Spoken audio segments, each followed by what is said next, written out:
Sebenarnya winter-nya udah dari kapan-kapan ya. Ini selalu coming terus, dari mulai waktu zamannya pandemi kemarin, kesalahan besar di perekonomian dunia.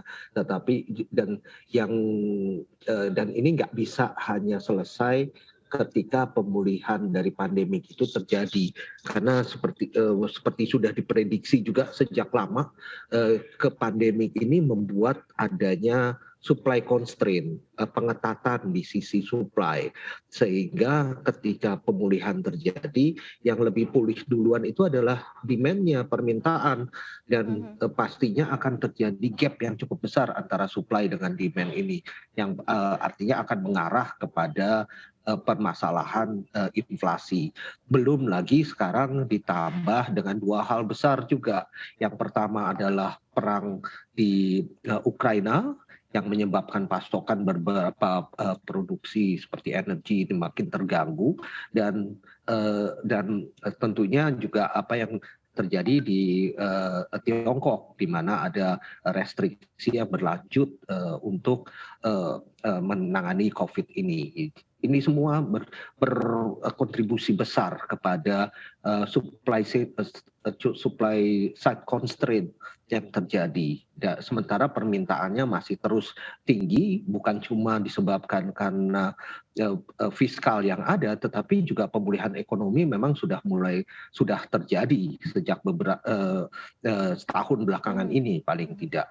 Ya, sehingga ini kelihatannya bukan cuma winter ya, tetapi mungkin winternya udah winter yang sangat dalam sekali. Memang kalau kita lihat memang sekarang ini resiko inflasi, kemudian respon kenaikan suku bunga global itu menjadi suatu resiko utama yang kita lihat sekarang. Nah, ini juga menimbulkan kekhawatiran terjadinya resesi. Kalau misalnya kenaikan suku bunganya itu tinggi, ya tentunya imbasnya ke perekonomian global yang saat ini sedang pulih itu pasti akan ada.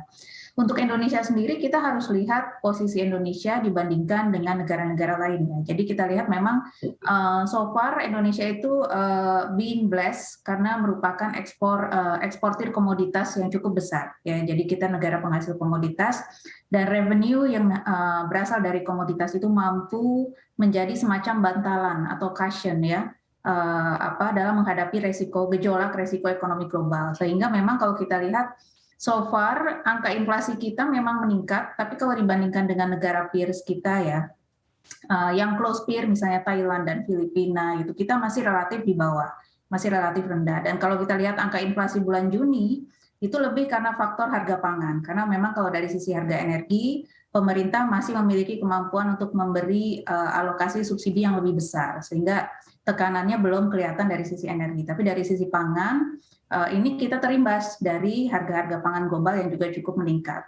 Tapi sekali lagi kalau kita lihat positioning, Indonesia memang better off ya dibandingkan dengan negara-negara lain. Jadi saya pikir saya cukup setuju dengan pandangan Ibu Sri Mulyani bahwa memang kemungkinan Indonesia masuk resesi itu kecil, gitu ya Mbak. Oke, kalau dari Anda Pak Yose, Anda melihat memang kecil ya kita untuk Indonesia ini mengalami resesi sesuai dengan statement yang disampaikan oleh Bu Sri Mulyani. Hanya 3% bahkan kalau seandainya akan ke resesi itu ya cuma 3% lah kurang lebih bisa terimbasnya gitu. Selebihnya sih enggak, kita cukup struggle dari inflasi data, kemudian dari data konsumsi rumah tangga dan lain-lain yang masih cukup terkendali Pak Yose. Ya, badainya memang terjadi di luar negeri untungnya nih.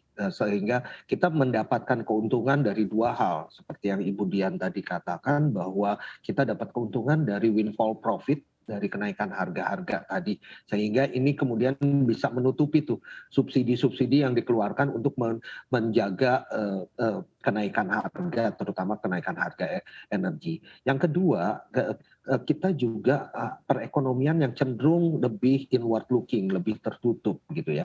Biasanya itu perekonomian yang lebih digerakkan oleh domestic circulation ini adalah perekonomian yang nggak terlalu bisa ekspansif sih. Jadi oleh karena itu kita kan selama ini bertanya-tanya kenapa perekonomian kita cuma sekitar 5% aja tumbuhnya ya. Itu karena kita memang nggak terlalu terintegrasi ke perekonomian global. Tapi ada blessing-nya juga seperti itu. Kita jadi lebih cukup terinsulasi dari berbagai shock yang terjadi di tingkatan global.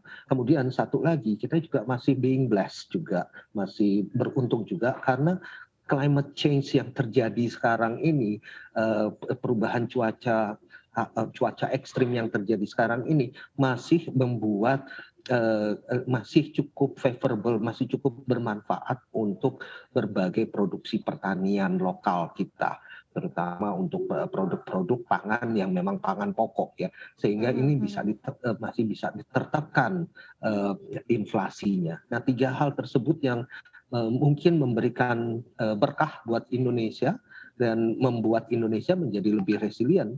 Ya. Dan ini memang biasanya terjadi seperti itu. Ketika krisis terjadi di tingkatan global, Indonesia relatif lebih terinsulasi.